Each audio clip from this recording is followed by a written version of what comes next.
ঐশ্বর্যের প্রখর তেজ মাঝে মাঝে মানুষের অন্তর্দৃষ্টিকে এতটাই অন্ধকারাচ্ছন্ন করে ফেলে যে জাঁকজমকপূর্ণ অট্টালিকার তলায় পড়ে থাকা মলিন মুখগুলোর বোবা কান্না তাদের কানে পৌঁছায় না। আভিজাত্যের মোহে অন্ধ সমাজ যখন হীরা জহরতকে সম্মানের মাপকাঠি মনে করে, তখন তারা ভুলে যায় যে একটি সাধারণ কাঁচের টুকরোতেও এক আকাশ মমতা লুকিয়ে থাকতে পারে। ঠিক তেমনি এক অদ্ভুত সন্ধ্যার সাক্ষী হতে চলেছিল এই শহর, যেখানে আভিজাত্যের দর্প চূর্ণ করে জেগে উঠতে যাচ্ছিল এক অবহেলিত শৈশবের চিরন্তন সত্য। শহরের সবচেয়ে সমৃদ্ধ এলাকায় অবস্থিত অনিমা জুয়েলার্সের শোরুমটি তার রাজকীয় জাঁকজমক আর আলোকসজ্জার জন্য সর্বজন বিদিত ছিল। সেখানে দামি দামি গাড়ি এসে থামত এবং কয়েক মুহূর্তের ব্যবধানে লক্ষ কোটি টাকার কেনাবেচা হয়ে যেত। কিন্তু আজ সেই চকচকে বিশাল কাঁচের প্রবেশদ্বারের বাইরে ১২ বছর বয়সী কিশোর নিশান দাঁড়িয়েছিল।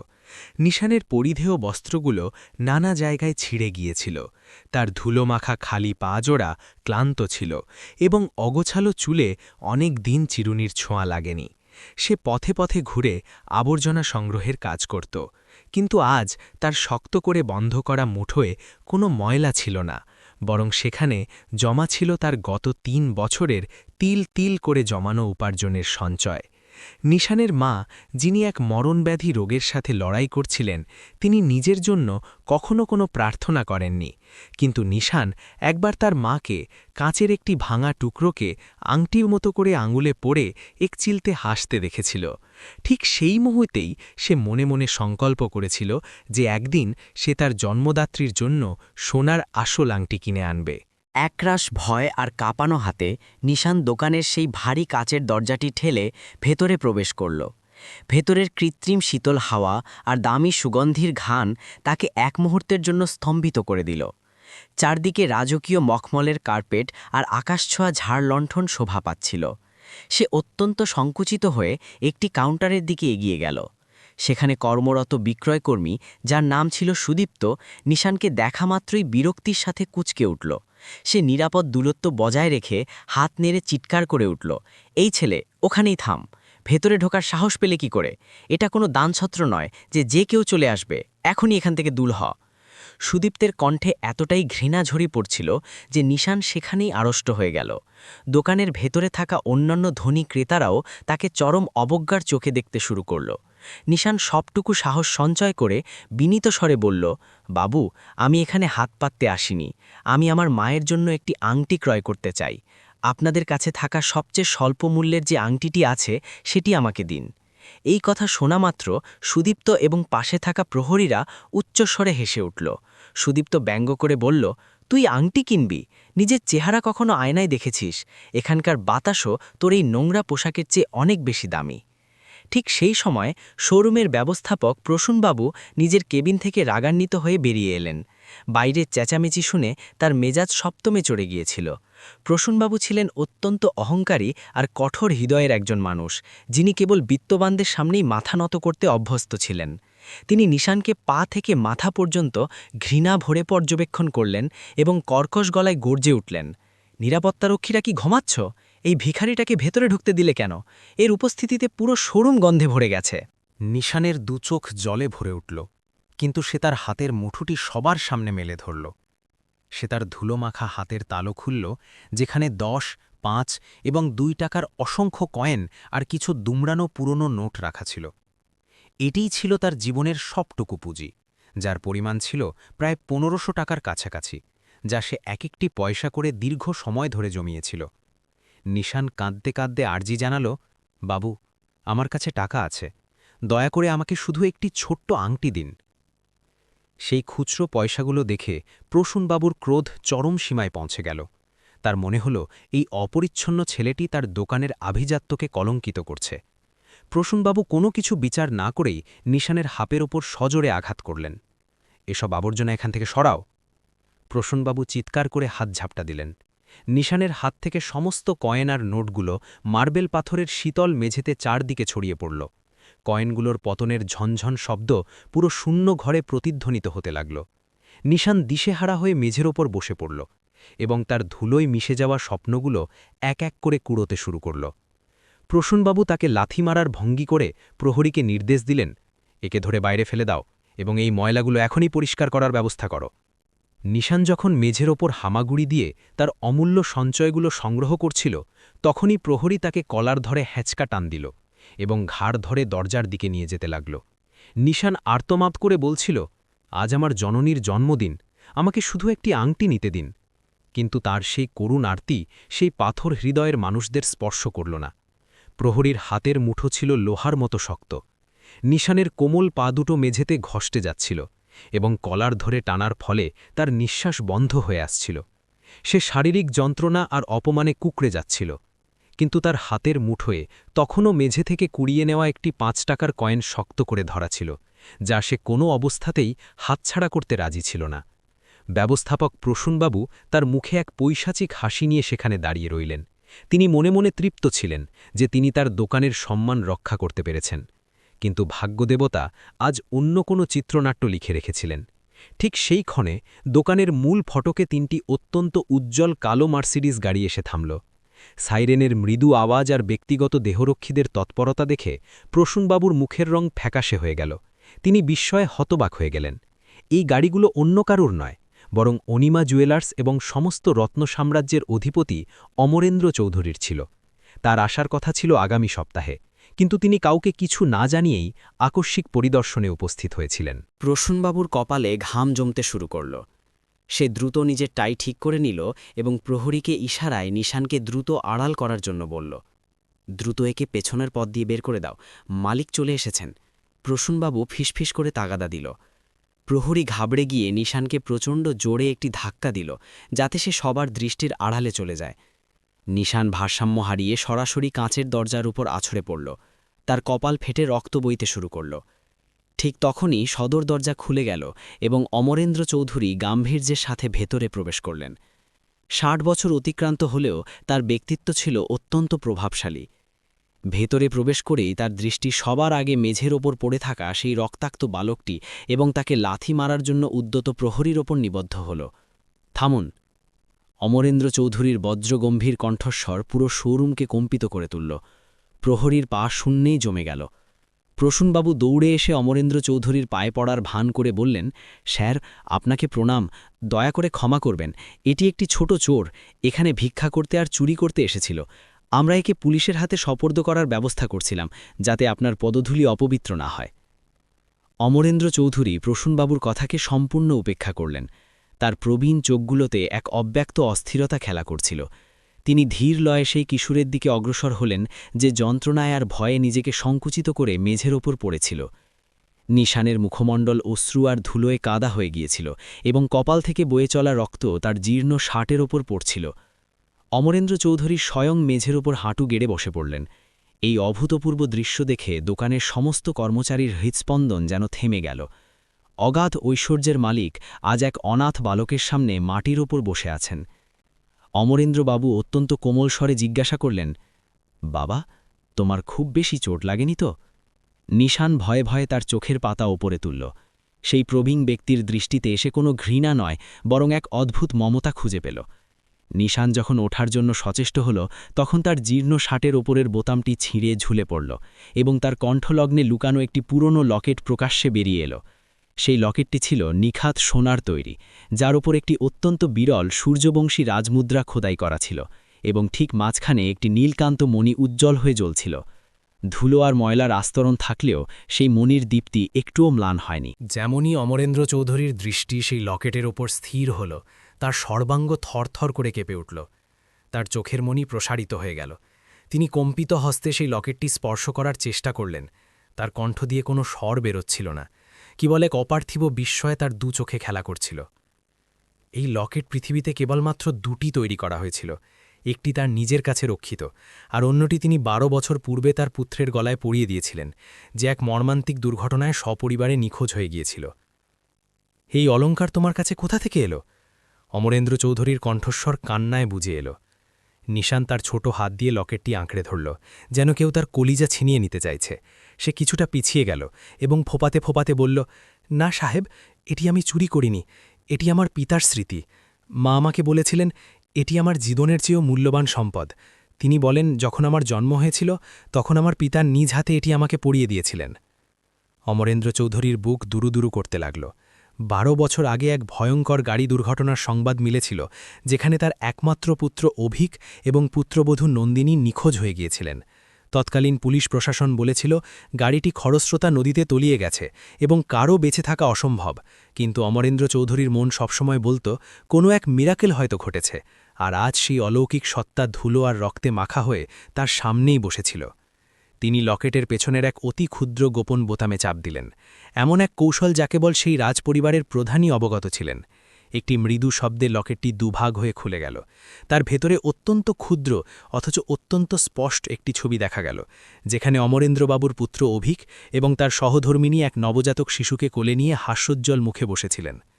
অমরেন্দ্রবাবুর মুখ থেকে এক আর্তনাদ বেরিয়ে এলো। তিনি নিজের সমস্ত গাম্ভীর্য বিসর্জন দিয়ে মেঝের ওপর উপুড় হয়ে অঝরে কাঁদতে লাগলেন। তিনি কোনো সামাজিক মর্যাদার তোয়াক্কা না করে নিশানকে নিজের বুকের সাথে নিবিড়ভাবে জড়িয়ে ধরলেন। তার কোটি টাকা মূল্যের স্যুটে নিশানের রক্ত, ঘাম আর মেঝের ধুলো মিশে যাচ্ছিল, কিন্তু অমরেন্দ্রবাবুর কাছে পৃথিবীর কোনো ধনদৌলত তখন বড় ছিল না। তিনি তার হারিয়ে যাওয়া পৃথিবী, তার বংশের প্রদীপ, তার প্রপত্রকে ফিরে পেয়েছিলেন। তুই জীবিত আছিস, আমার সোনা, তুই বেঁচে আছিস। অমরেন্দ্র চৌধুরী বারবার নিশানের কপালে স্নেহের চুম্বন দিচ্ছিলেন। পুরো শোরুমে তখন কবরের নিস্তব্ধতা বিরাজ করছিল।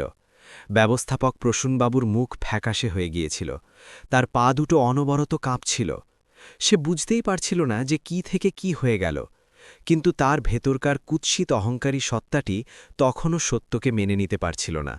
নিজের অপরাধ ঢাকতে এবং মালিককে সত্য বোঝানোর এক শেষ মূর্খতাসূচক চেষ্টা করে প্রসূনবাবু এগিয়ে এলেন। তিনি তোতলাতে তোতলাতে বললেন, স্যার, আপনি বড়ই আবেগপ্রবণ হয়ে পড়ছেন। এটি একটি সাজানো চক্রান্ত স্যার। এই নোংরা পথের বাচ্চাদের কোনো বিশ্বাস নেই। এই নির্ঘাত কোথাও থেকে এটি হাতিয়েছে এবং এখন নাটকের আশ্রয় নিচ্ছে। আপনি সরে দাঁড়ান, আমি এখনই পুলিশের সাহায্য নিয়ে সত্য বের করছি। চুপ করো! অমরেন্দ্র চৌধুরীর সেই হুঙ্কার কাচের প্রাচীরগুলোকেও যেন প্রকম্পিত করে তুলল। তিনি নিশানকে বুকে নিয়েই ধীরে ধীরে উঠে দাঁড়ালেন। তিনি যখন ঘুরে তাকালেন তখন তার চোখে আর অশ্রু ছিল না, বরং সেখানে জ্বলছিল ধ্বংসকারী রোষের আগুন। তিনি তখন আর কোনো স্নেহশীল পিতামহ ছিলেন না, বরং সেই প্রতাপশালী সাম্রাজ্যের অধিপতি ছিলেন, যার উত্তরসূরিকে কিছুক্ষণ আগে কীটপতঙ্গের মতো পিষে ফেলা হয়েছিল। অমরেন্দ্র চৌধুরী প্রসূনবাবুর দিকে তর্জনী নির্দেশ করলেন, যা তখন কোনো আগ্নেয়াস্ত্রের নলের চেয়ে কম ভয়ঙ্কর ছিল না। যাকে তুমি আবর্জনা বলে সম্বোধন করছো মিস্টার প্রসূনবাবু, অমরেন্দ্র চৌধুরীর কণ্ঠস্বর ছিল বরফের মতো শীতল এবং কঠোর। সে এই সমগ্র কোম্পানির, এই বিপুল সম্পত্তির এবং তোমার এই অস্তিত্বের প্রকৃত মালিক। এ আমার বংশের উত্তরসূরি আদিত্য চৌধুরী। অমরেন্দ্র চৌধুরীর এই উচ্চারিত শব্দগুলো যেন প্রবাহমান সময়কে স্তব্ধ করে দিল। আদিত্য চৌধুরী, এই নামটি বাতাসে প্রতিধ্বনিত হতে লাগল। ব্যবস্থাপক প্রসূনবাবু, যিনি কিছুক্ষণ আগে পর্যন্ত সিংহের মতো গর্জন করছিলেন, তিনি এখন এক ভীতু বিড়ালের মতো থরথর করে কাঁপছিলেন। তার মুখ থেকে সমস্ত তেজ বিলীন হয়ে গিয়েছিল এবং তিনি নিজের চোখের সামনে এক অন্ধকার ভবিষ্যৎ দেখতে পাচ্ছিলেন। তিনি সজোরে অমরেন্দ্র চৌধুরীর পায়ে আছড়ে পড়লেন এবং প্রাণ ভিখারি হয়ে অনুনয় বিনয় করতে লাগলেন। স্যার, আমায় ক্ষমা করুন স্যার, আমি সত্যি কিছু জানতাম না। আমার দ্বারা অনেক বড় অন্যায় হয়ে গেছে, আমার উপর দয়া করুন মালিক। প্রসূনবাবু মেঝেটে নিজের নাক ঘষছিলেন, ঠিক সেই স্থানে যেখানে তিনি নিশানের সবটুকু সঞ্চয় ছড়িয়ে দিয়েছিলেন। অমরেন্দ্র চৌধুরী ঘৃণায় নিজের পা সরিয়ে নিলেন, যেন কোনো নর্দমার আবর্জনা তাকে স্পর্শ করেছে। তিনি অত্যন্ত গম্ভীর স্বরে তার প্রধান নিরাপত্তা আধিকারিককে আদেশ দিলেন, রানা, এই লোকটিকে আর ওই নিরাপত্তা প্রহরীকে এখনই এখানে অন্তরীণ করো। অবিলম্বে পুলিশ কমিশনারকে সংবাদ পাঠাও। আমি ফিরে এসে এদের চূড়ান্ত বিচার করব। এখন আমার কাছে আমার পরিবারের জীবন রক্ষা করার সবচেয়ে বড় কর্তব্য। অতঃপর অমরেন্দ্র চৌধুরী নিশানের দিকে ফিরলেন এবং তার চাউনি এক মুহূর্তেই পরিবর্তিত হয়ে গেল। তিনি পুনরায় এক মমতাশীল পিতামহে পরিণত হলেন। তিনি নিজের পকেট থেকে এক দামি মখমলের রুমাল বের করে নিশানের কপাল থেকে রক্ত মুছে দিলেন। দাদাভাই, অমরেন্দ্রবাবু পরম আদরে জিজ্ঞাসা করলেন, তোমার মা, আমার পুত্রবধূ, সে কোথায় আছেন? তিনি কি ভালো আছেন? নিশান তখনও সবটা বুঝে উঠতে পারছিল না, কিন্তু সেই প্রবীণ ব্যক্তির ছোঁয়ায় সে এক অদ্ভুত নিরাপত্তা খুঁজে পাচ্ছিল। সে ফোপাতে ফোপাতে বলল, মা বস্তিতে অত্যন্ত অসুস্থ অবস্থায় পড়ে আছেন, তিনি বিছানা থেকে উঠতে পারছেন না। আমার ওনার জন্য ঔষধ আর ওই আংটিটির খুব প্রয়োজন ছিল। চিকিৎসক বলেছেন ওনার পরমায়ু ফুরিয়ে আসছে। এটি শোনামাত্র অমরেন্দ্র চৌধুরীর হৃৎপিণ্ডে যেন এক প্রচণ্ড বৈদ্যুতিক আঘাত লাগল। তিনি মুহূর্তের বিলম্ব না করে নিশানকে নিজ বাহুপাশে তুলে নিলেন। চলো দাদা ভাই, এখনই আমাকে তোমার মায়ের কাছে নিয়ে চলো। আজ থেকে ওনার আর কোনো ঔষধ বা বাসনার জন্য অপেক্ষা করতে হবে না। অমরেন্দ্র চৌধুরী দ্রুত পদে বেরিয়ে গেলেন, তার পেছনে তার দেহরক্ষীদের বহর ছুটে চলল। শোরুমের বাইরে অপেক্ষমান মার্সিডিজ গাড়ির দরজা এক দেহরক্ষী দ্রুত খুলে ধরল। নিশান যে তার জীবনের পুরো সময় ধুলো আর অভাবের মাঝে অতিবাহিত করেছে, সে আজ প্রথম এমন এক শকটে আরোহণ করল যা কোনো রাজকীয় যানের চেয়ে কম ছিল না। গাড়ির বহর সাইরেন বাজিয়ে শহরের জনাকীর্ণ পথ চিরে অগ্রসর হতে লাগল। যে শহর নিশানকে সবসময় তুচ্ছজ্ঞান করেছে, আজ সেই শহরই তার জন্য পথ ছেড়ে দিচ্ছিল। গাড়ির বহর শহরের ধনিক এলাকা পার হয়ে সেই সংকীর্ণ এবং অস্বাস্থ্যকর গলিপথের দিকে মোড় নিল। এটি ছিল সেই বস্তি এলাকা যেখানে দারিদ্র্য আর বঞ্চনার বসবাস ছিল। সেই চকচকে দামি গাড়িগুলোকে পচা জল আর কাদাভর্তি রাস্তার ওপর চলতে দেখে পুরো বস্তির মানুষজন অবাক হয়ে ঘর থেকে বেরিয়ে এলো। তারা বিস্মিত হয়ে ভাবছিল যে এই বড়লোকদের এখানে কি কাজ। নিশান জানালার ভেতর দিয়ে হাত উঁচিয়ে একটি জীর্ণ ঝুপড়ির দিকে ইশারা করল, যার চাল প্লাস্টিকের শীট দিয়ে ঢাকা ছিল। ওই যে, ওটাই আমার ঘর, নিশান অস্ফুট স্বরে বলল। অমরেন্দ্র চৌধুরীর কলিজা যেন ছিঁড়ে এল। যে পরিবারের পুত্রবধূকে রাজপ্রাসাদে থাকার কথা ছিল, তিনি আজ এই নরকতুল্য স্থানে জীবন কাটাচ্ছেন। গাড়ি থামতেই অমরেন্দ্র চৌধুরী বেরিয়ে এলেন এবং সেই ঝুপড়ির দিকে দৌড়ালেন। তার পেছনে নিশানও ছুটে চলল। অমরেন্দ্র চৌধুরী যেমনই সেই অন্ধকার স্যাঁতস্যাঁতে ঘরে পা রাখলেন, তার নাকে ওষুধ আর দারিদ্র্যের এক মিশ্র ঘ্রাণ এল। ঘরের এক কোণে ছেঁড়া কাঁথার ওপর কঙ্কালসার এক নারী শুয়েছিলেন, যার শ্বাসপ্রশ্বাস অত্যন্ত ক্ষীণ হয়ে আসছিল। নন্দিনী, অমরেন্দ্র চৌধুরী কাঁপানো গলায় ডাক দিলেন। সেই নারী আর কেউ নন, তিনি ছিলেন তার পুত্রবধূ নন্দিনী। ডাক শুনে নন্দিনী অত্যন্ত কষ্টে নিজের চোখের পাতা মেললেন। ঝাপসা দৃষ্টিতে সামনে দাঁড়িয়ে থাকা শ্বশুরকে দেখে তার ওষ্ঠে এক ম্লান হাসি ফুটে উঠল। বাবা, আপনি এসেছেন? আমি জানতাম আপনি ঠিক আসবেন, আমার সন্তানকে রক্ষা করতে। অনিমা জুয়েলার্সের সামনে তখন স্তব্ধতা বিরাজ করছিল। শোরুমটি আজ সাধারণের জন্য বন্ধ রাখা হয়েছিল, কিন্তু ভেতরে এক অন্যরকম বিচার সভা বসানো হয়েছিল। যে শীতল মেঝেতে গতকাল নিশানকে ঘষটে নিয়ে যাওয়া হয়েছিল, আজ সেখানে পুলিশ কমিশনার আর শহরের বড় বড় আইনজীবীরা দণ্ডায়মান ছিলেন। ঘরের কোণে ব্যবস্থাপক প্রসূনবাবু আর সেই নির্দয় প্রহরী উভয়ই হাতকড়া পড়া অবস্থায় মস্তক নত করে কাঁপছিল। ঠিক তখনই দরজা খুলে গেল, কিন্তু এবার কোনো ভীতু অসহায় ভিখারি প্রবেশ করল না। কালো রঙের দামি স্যুট পরিহিত এবং চোখে কালো চশমা পরা 12 বছর বয়সী আদিত্য চৌধুরী নিশান ভেতরে পা রাখল। তার এক হাত অমরেন্দ্র চৌধুরীর হাতের মুঠোর মধ্যে ছিল। তার হাঁটার ভঙ্গিতে এমন এক আভিজাত্য ছিল যা গতকালের সেই অসহায়তাকে সম্পূর্ণ মুছে দিয়েছিল। অমরেন্দ্র চৌধুরী একটি চেয়ার এগিয়ে দিলেন এবং আদিত্যকে সেখানে উপবিষ্ট করালেন, ঠিক প্রসূনবাবুর চেয়ারের বিপরীতে। এটি ছিল এক প্রচণ্ডতম মানসিক চপেটাঘাত। প্রসূনবাবু কাঁদতে কাঁদতে চিৎকার করে বললেন, ছোট মালিক, আমাকে ক্ষমা করে দিন, আমার ছোট ছোট সন্তান আছে, আমার উপর দয়া করুন। অমরেন্দ্র চৌধুরী ধীর পদে এগিয়ে এলেন এবং প্রসূনবাবুর ঠিক সামনে গিয়ে দাঁড়ালেন। তার কণ্ঠস্বরে এক সুপ্ত আগ্নেয়গিরির উত্তাপ ছিল। তুমি নিজের সন্তানদের কথা বলছো প্রসূনবাবু? গতকাল যখন আমার পৌত্র তোমার সামনে কাঁদছিল এবং নিজের মুমূর্ষু মায়ের জন্য প্রার্থনা করছিল, তখন তোমার নিজের সন্তানদের কথা মনে পড়েনি? তোমার কাছে কেবল নিজের দোকানের গরিমা আর মানুষের ঘাড়ানি বড় ছিল। অমরেন্দ্র চৌধুরী নিজের পকেট থেকে সেই 5 আর 10 টাকার কয়েনগুলো বের করলেন, যেগুলো গতকাল নিশানের হাত থেকে কেড়ে নেওয়া হয়েছিল। তিনি সেই কয়েনগুলো সজোরে প্রসূনবাবুর পায়ের কাছে মেঝের ওপর ছড়িয়ে দিলেন। কয়েনগুলোর সেই একই ঝনঝন শব্দ পুরো ঘরে বেজে উঠল, কিন্তু আজ সেই শব্দের অর্থ ছিল সম্পূর্ণ ভিন্ন। এগুলো সংগ্রহ করো, অমরেন্দ্র চৌধুরী নির্দেশ দিলেন। প্রসূনবাবু হতভম্ব হয়ে ওপরে তাকালেন। আমি বলেছি এগুলো তোলো, অমরেন্দ্র চৌধুরী গর্জে উঠলেন। যে অর্থকে তুমি আবর্জনা আর মূল্যহীন বলে পদাঘাত করেছিলে, তা ছিল এক পুত্রের তার জননীর প্রতি অগাধ ভালোবাসা। এর মূল্য তোমার এই সমগ্র শোরুমের চেয়েও ঢের বেশি। নিচু হও এবং একটি একটি করে কয়েন তুলে পুনরায় পাত্রে রাখো। প্রসূনবাবুর আর কোনো উপায় ছিল না। নিজের সমস্ত দর্প ভুলে সে হাঁটু গেড়ে মেঝের ওপর হামাগুড়ি দিয়ে নিজের অশ্রু জলে মেঝে ভিজিয়ে সেই কয়েনগুলো সংগ্রহ করতে শুরু করল। এই দৃশ্য দেখে উপস্থিত সকল কর্মচারীর আত্মা কেঁপে উঠল। ঐশ্বর্যের নেশা কর্পূরের মতো উবে গিয়েছিল এবং এখন কেবল কৃতকর্মের প্রতিফল বাকি ছিল। যখন প্রসূনবাবু সমস্ত কয়েন তুলে নিল, তখন আদিত্য নিজের আসন থেকে নেমে এলো। সে ধীর পায়ে প্রসূনবাবুর কাছে গেল।